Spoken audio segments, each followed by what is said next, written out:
Subscribe कीजिए डिक्के smart biology classes channel को और बेल आइकन को दबाइए लेटेस्ट एजुकेशन वीडियो देखने के लिए।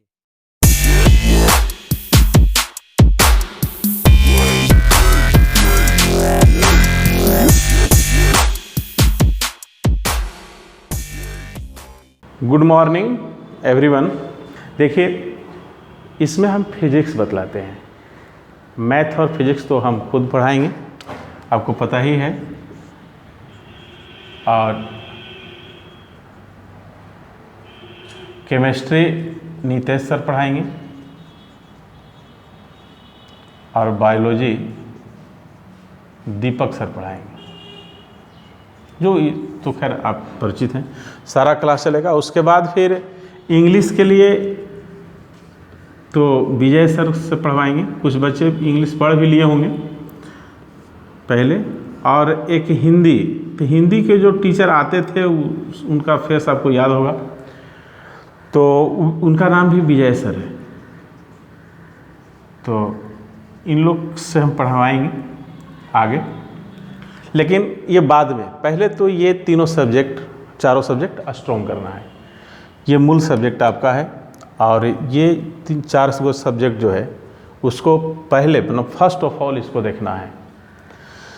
तो देखिए, फिजिक्स में हम लोग इलेक्ट्रोस्टैटिक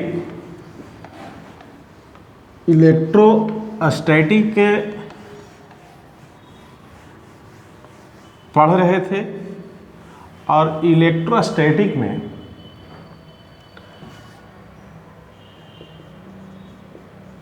इलेक्ट्रोस्टैटिक्स में 3 चैप्टर है। इलेक्ट्रिक फील्ड एंड पोटेंशियल, दूसरा है गॉस थ्योरम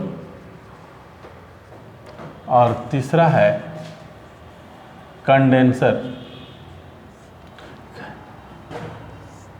तो ये दोनों हम लोग पढ़ चुके हैं पहले, ये दोनों पढ़ चुके हैं। अब हम कंडेंसर पर आएंगे।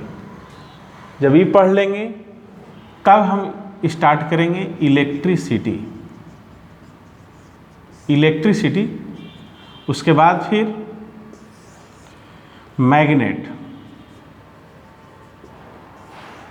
और एक छोटा सा चैप्टर है और वो है इलेक्ट्रोमैग्नेटिक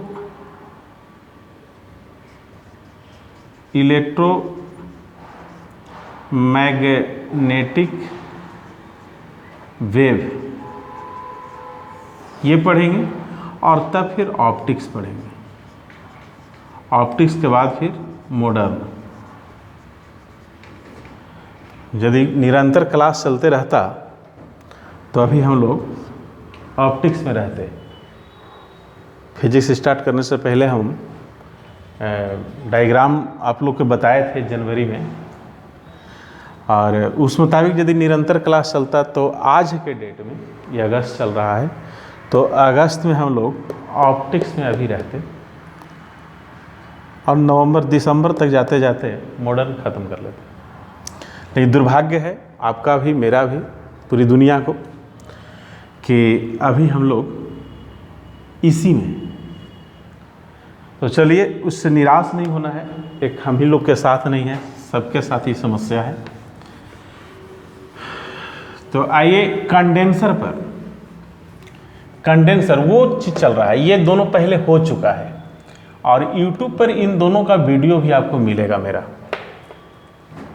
तो इसको ढूंढेंगे, आप पढ़ लेंगे और समस्या होगा तो फिर फ़ोन करेंगे, पूछेंगे, या लाइव क्लास में फिर उस समस्या को रखिएगा। कंडेंसर जो चैप्टर है, कंडेंसर, ये कंडेंसर का हिंदी होता है संधारित्र। संधारित्र होता है।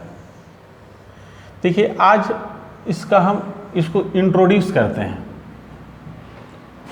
इसके बारे में हम बतलाते हैं कि चीज़ है क्या।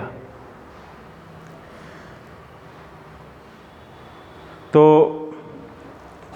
होता ये है कि जो चैप्टर आपका चल रहा है वो सब कुछ चार्ज का प्रॉपर्टी, चार्ज जिसको आप आवेश कहते हैं, आवेश का ही गुण धर्म हम लोग पढ़ रहे हैं।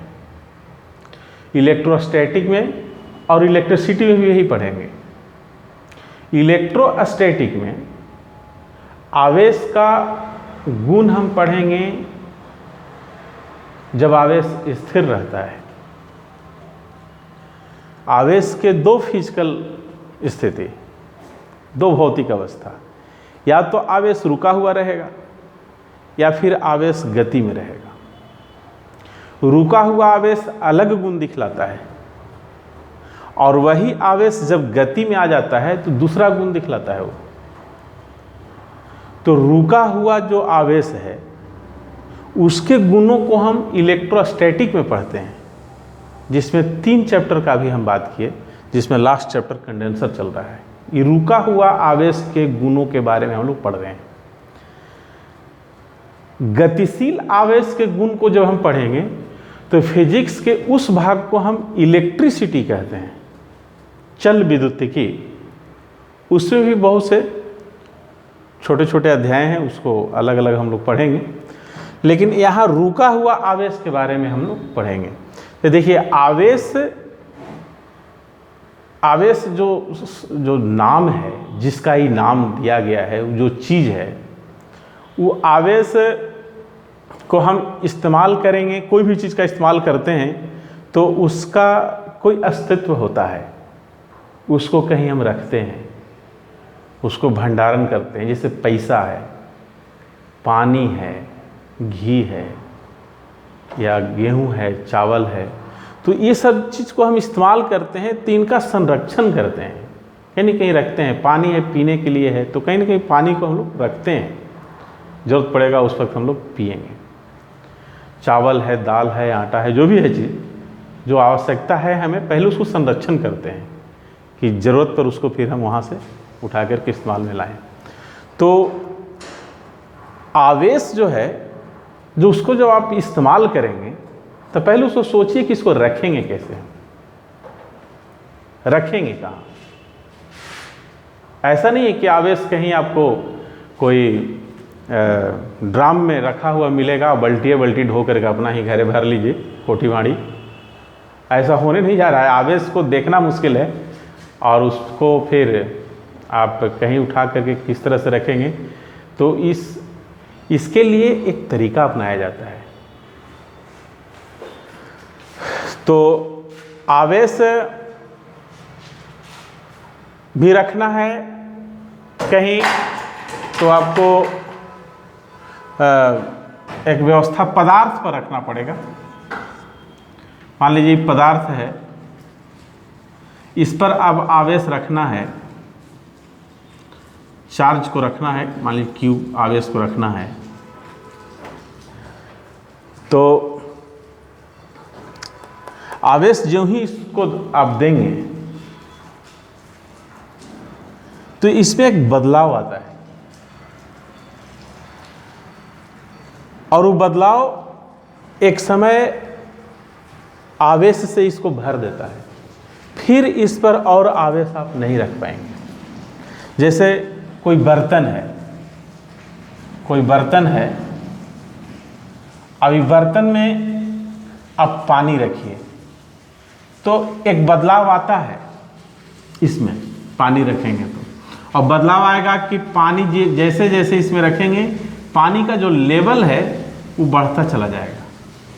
यहाँ था अब फिर यहाँ आ जाएगा, और ये लेवल जो बढ़ रहा है एक समय इस बर्तन को भर देगा और तब फिर इस बर्तन में और पानी आप नहीं रख पाएंगे।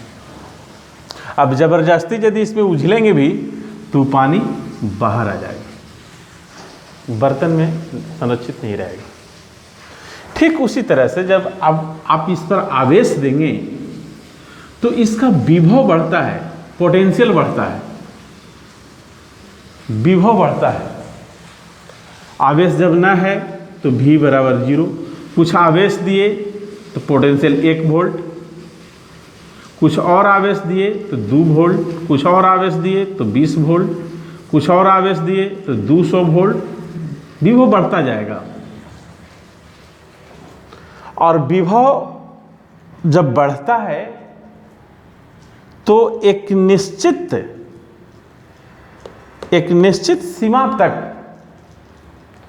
बढ़ने के बाद ये पदार्थ एक ऐसी स्थिति में आ जाती है कि फिर इस पर अब आप आवेश नहीं रख पाएंगे। यदि रखेंगे तो बाहर निकल जाएगा। इस चीज को थोड़ा समझिए, ये इस चैप्टर का हट है। इसको यदि अच्छे तरह से समझ गए तो फिर ये चैप्टर चुटकी में आप समझेंगे। इसी के आसपास ये पूरा चैप्टर घूमेगा। विभव क्यों बढ़ता है, या विभव बढ़ने से फिर आवेश बाहर क्यों निकलने लगता है। तो देखिए, जब पिछला चैप्टर आप पढ़े होंगे उसमें पढ़े होंगे कि किसी भी जगह पर आवेश यदि आप रख दें तो आवेश से कुछ अदृश्य बल रेखाएं निकलता है और उसको हम बोलते हैं विद्युत बल रेखा। विद्युत बल रेखा बोलते हैं, इलेक्ट्रिक लाइन्स ऑफ फोर्स बोलते हैं। वो अदृश्य होता है, वो चारों तरफ फैल जाएगा। अब यहां पर रखे हैं तो इसके चारों तरफ विद्युत बल रेखा फैल जाएगा और तब इस क्षेत्र को हम विद्युत क्षेत्र कहते हैं।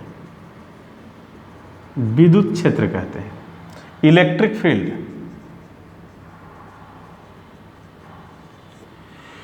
इस इलेक्ट्रिक फील्ड में विद्युत बल रेखा है।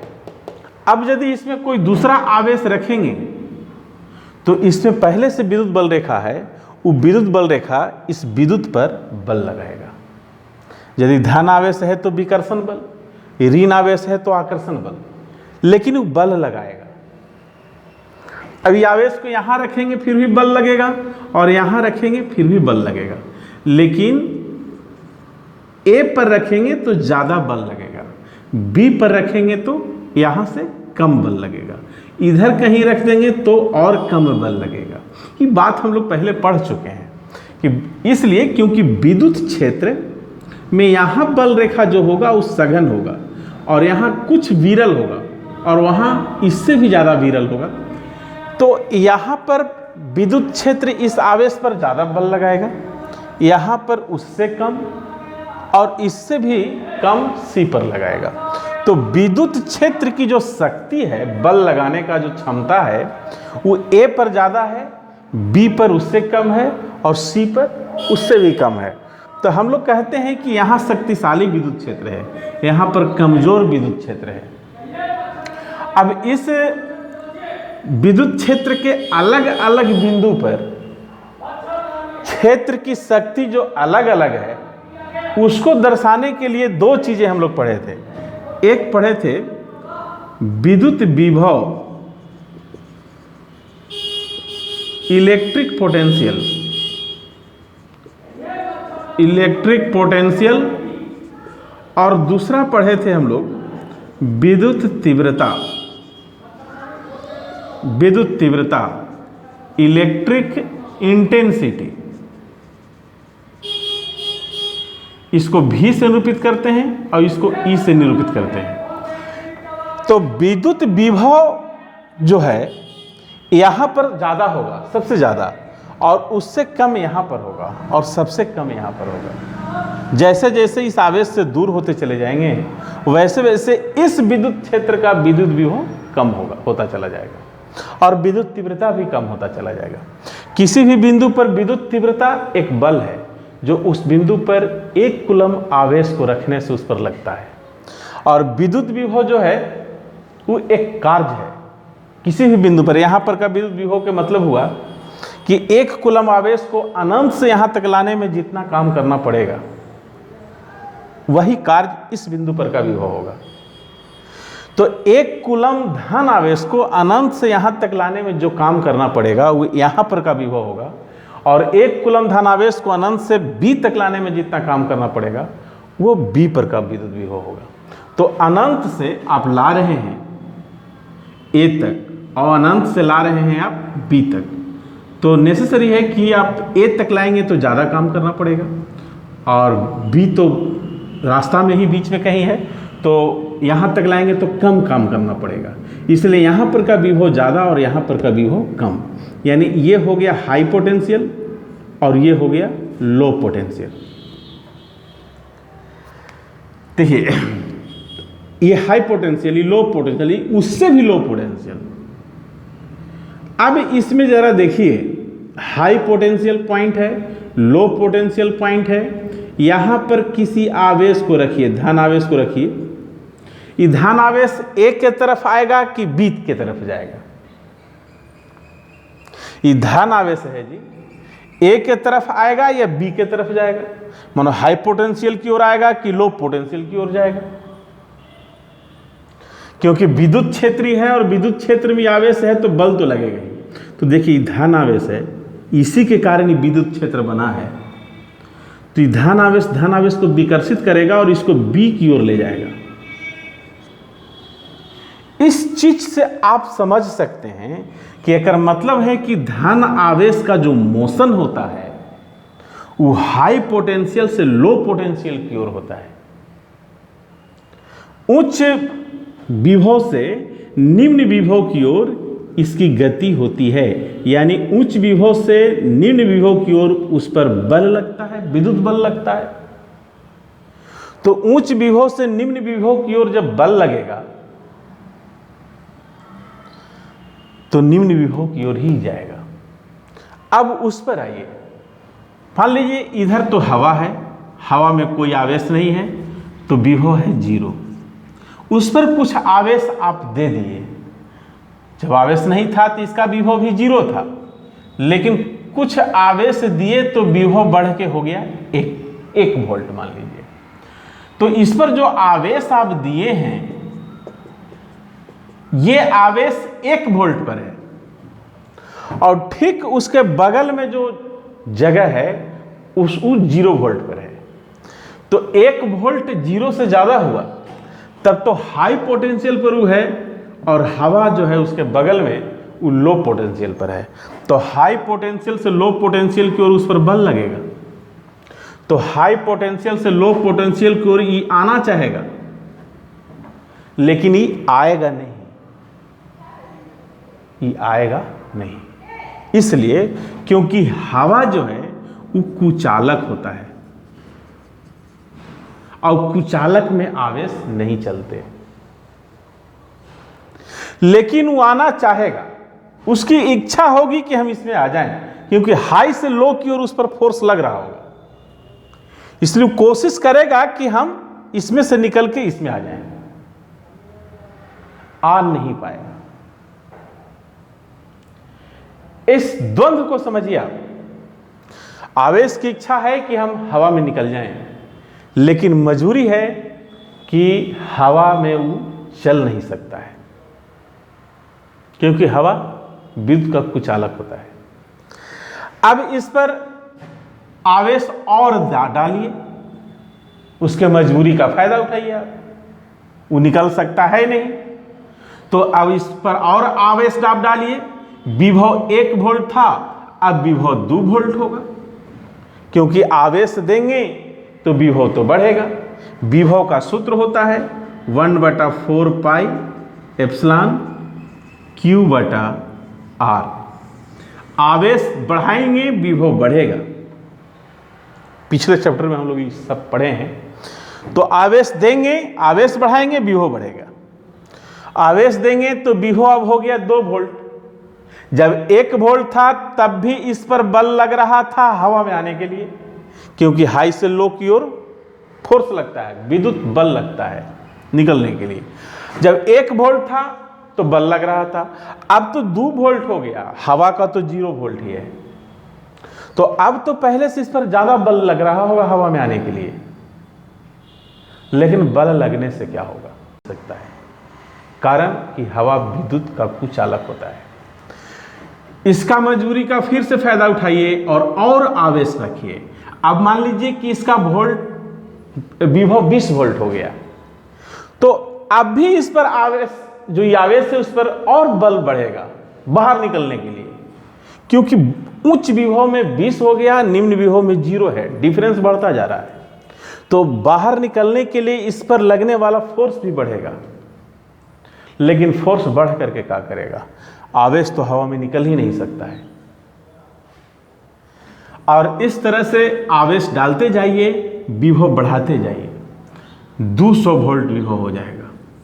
इस पर फोर्स लगेगा, अब बहुत ज़्यादा लगेगा, और आवेश देंगे तो 2000 वोल्ट हो जाएगा विभव, इसका जीरो ही रहेगा हवा का।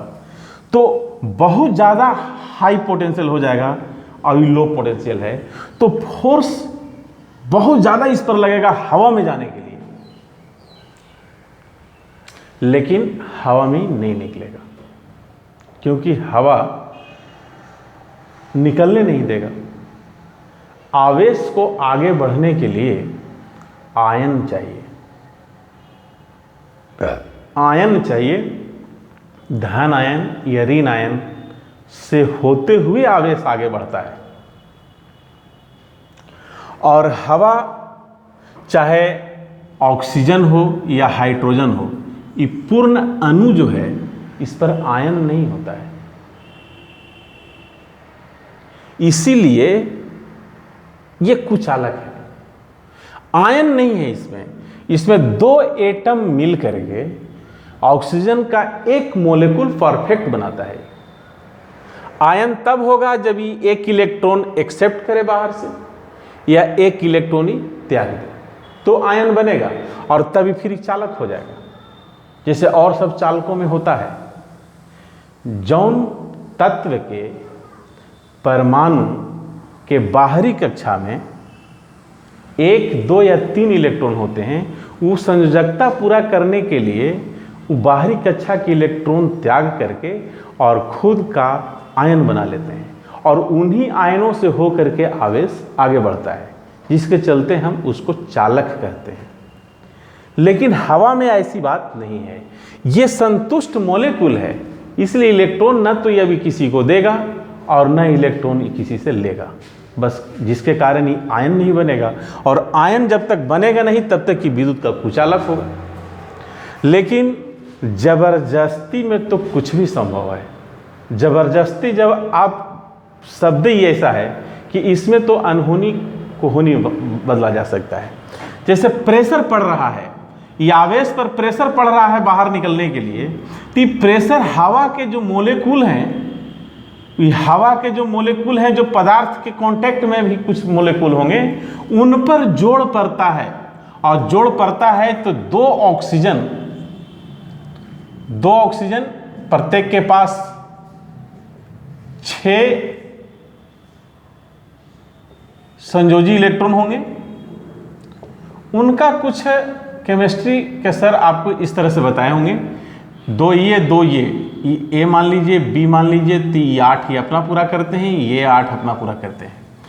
जब ये दोनों टूटता है तो संयोजी इलेक्ट्रॉन किसी एक को मिलता है, मान लो ए के मिल गया तो बी से छीना गया ये दोनों, तो इसको 2 इलेक्ट्रॉन का फायदा हो जाता है, जिसके चलते डबल ऋण आवेश, और उस पर 2 इलेक्ट्रॉन निकल जाता है, इसलिए डबल धन आवेश।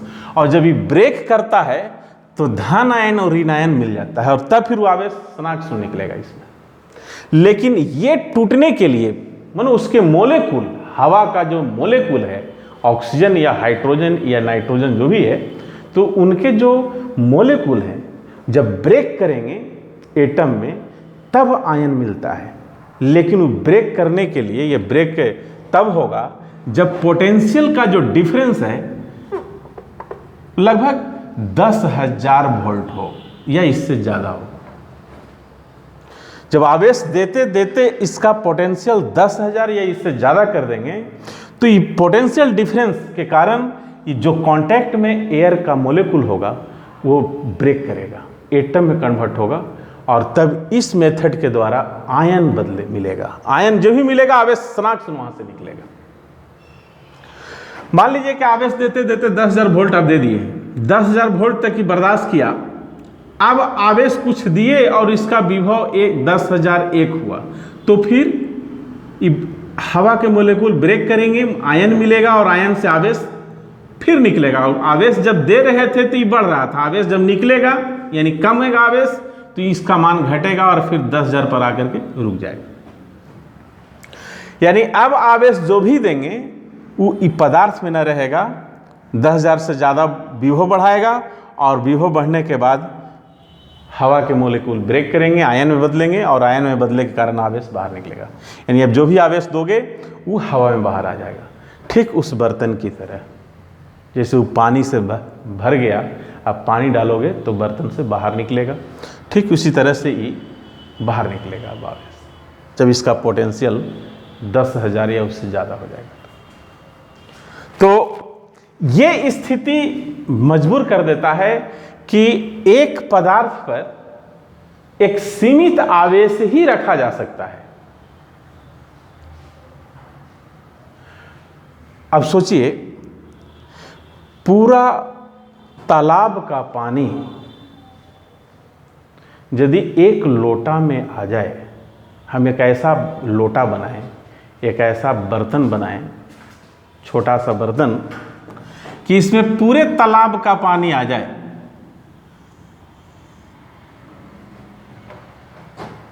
तो बताइए कि ये बर्तन कितना महत्वपूर्ण हो जाएगा। वाह क्या बात है। एक लोटा पानी मानो एक लोटा में पूरा तालाब का पानी या आहरा का पानी या कहो पोखर का पानी इसमें यदि रहे तो अकाल पड़ेगा, मर्दे होवे की बात है। जाएगा हिंद महासागर, वहाँ से एक लोटा पानी लेकर के आकर के अपना पूरा गांव में पैदा कर लेगा। और तब ये ऐसन बर्तन के कीमत, इतना महत्वपूर्ण बर्तन का कीमत उन्हें अच्छा खासा होना चाहिए। कोई भी कीमत में लोग खरीदना चाहेगा इसको, लेकिन दुर्भाग्य है कि वैसा बर्तन हम लोग नहीं बनाए हैं। लेकिन ऐसा बर्तन बनाने के लिए मानो बर्तन में कौन गुण डालना होगा, तो हमको तो लगता है कि बर्तन में वो गुण डालना होगा कि इसमें पानी हम डालें लेकिन इसका लेयर ना बढ़े। पानी हम डालते हैं तो पानी का लेवल बर्तन में बढ़ता है, लेकिन कोई विधि ऐसा हम ढूंढ लें कि इसमें पानी हम डालें लेकिन पानी का लेवल ना बढ़े, फिर तो इसमें जितना मर्जी उतना पानी डालिए, कोई दिक्कत नहीं है। पूरा समुद्र को डाल दीजिए, उसमें आ जाएगा। लेकिन ये मेथड आज तक ढूंढा नहीं पाया। लेकिन इसमें उसी की तरह इसमें आइए कि यदि इस पर आवेश दें हम और विभव जो बढ़ रहा है उसको ना बढ़ने दें। आवेश दें लेकिन विभव ना बढ़ने दें, क्योंकि विभव जब बढ़ के इतना होता है तभी ही भर जाता है। हम विभव बढ़ने ना दें, आवेश इस पर डालें लेकिन विभव ना बढ़ने दें, तब तो फिर इस पर जितना मर्जी हो सके उतना आवेश हम रख सकते हैं। तो खैर इसमें तो नहीं ढूंढा गया है कि पानी बर्तन में डालिए और पानी का लेवल ना बढ़े, ऐसा कोई उपाय आज तक ढूंढा नहीं गया है। लेकिन इसमें ढूंढा गया है, ढूंढ लिया है लोग, एक ऐसी व्यवस्था लोग ढूंढ लिया है कि वो व्यवस्था यदि किया जाए तो इस पर आवेश डालो पदार्थ पर, लेकिन इसका विभव न के बराबर बढ़ता है, और तब जितना मर्जी उतना इस पर आवेश रखिए। और वही व्यवस्था को हम कंडेंसर कहते हैं, संधारित्र कहते हैं। पदार्थ चालक की एक ऐसी व्यवस्था है कि उस पर आवेश रखिए तो उसका पोटेंशियल जो है वो न के बराबर बढ़ता है, इसलिए उसकी कैपेसिटी बहुत ज़्यादा हो जाती है, और वही व्यवस्था को हम कंडेंसर कहते हैं। तो और वही कंडेंसर के बारे में पूरा चैप्टर में हमको पढ़ना है। लेकिन कंडेंसर तक जाने से पहले कुछ कुछ चीज़ों को हम लोग पहले पढ़ेंगे ताकि और बेहतर तरीके से समझा जा सके। जैसे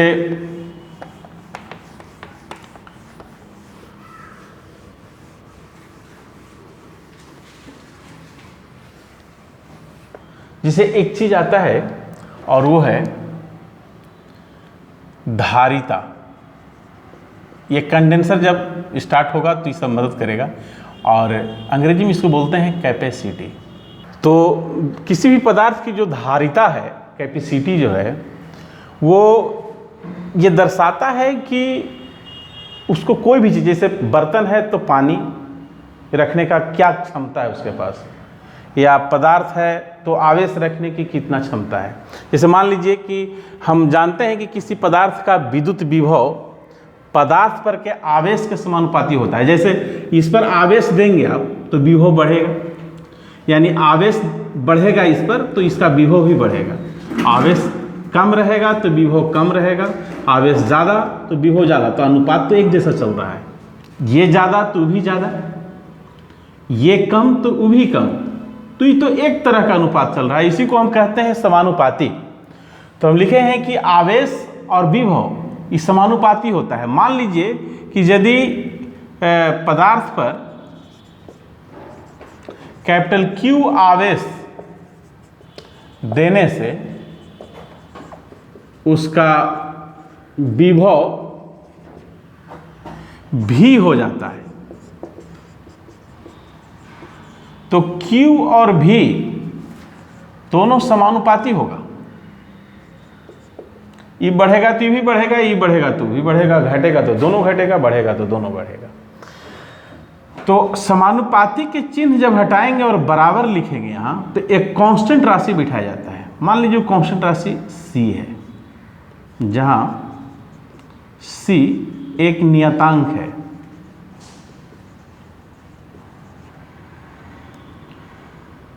यही कांस्टेंट राशि को हम कैपेसिटी कहते हैं। यह पदार्थ का धारिता कहलाता है।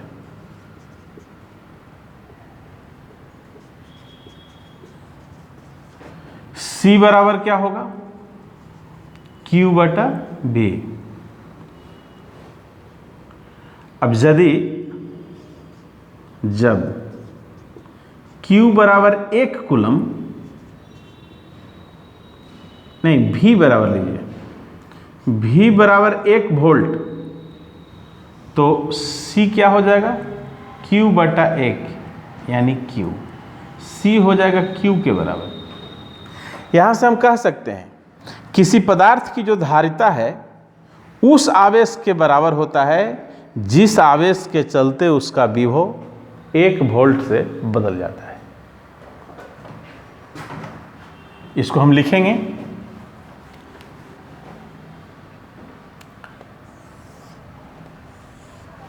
अतः पदार्थ का धारिता उतने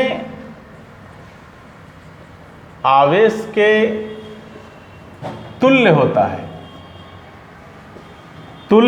है जितना आवेश देने से पदार्थ का विभव 1 वोल्ट से बढ़ जाता है या बढ़ता है। तो C बराबर Q बाई V। C का SI मात्रक तो आवेश का मात्रक बटा विभव का मात्रक। आवेश का मात्रक कूलम्ब होता है और विभव का मात्रक वोल्ट होता है, यानी कूलम्ब प्रति वोल्ट। इसको फैराडे साहब इसमें ज़्यादा अध्ययन किए थे, इसलिए उन्हीं के नाम पर कूलम्ब प्रति वोल्ट को फैराड कहते हैं। इसको F से निरूपित करते हैं। बाकी इसका बीमा, C का बीमा तो Q का बीमा बटा V का बीमा। Q का बीमा तो IT होता है।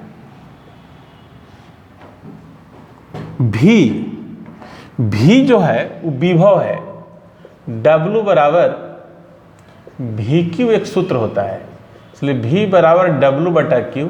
डब्लू कार्य है इसलिए उसका विमा एम एल टी के power minus M L square T के पावर -2 और q इसका आई टी होगा।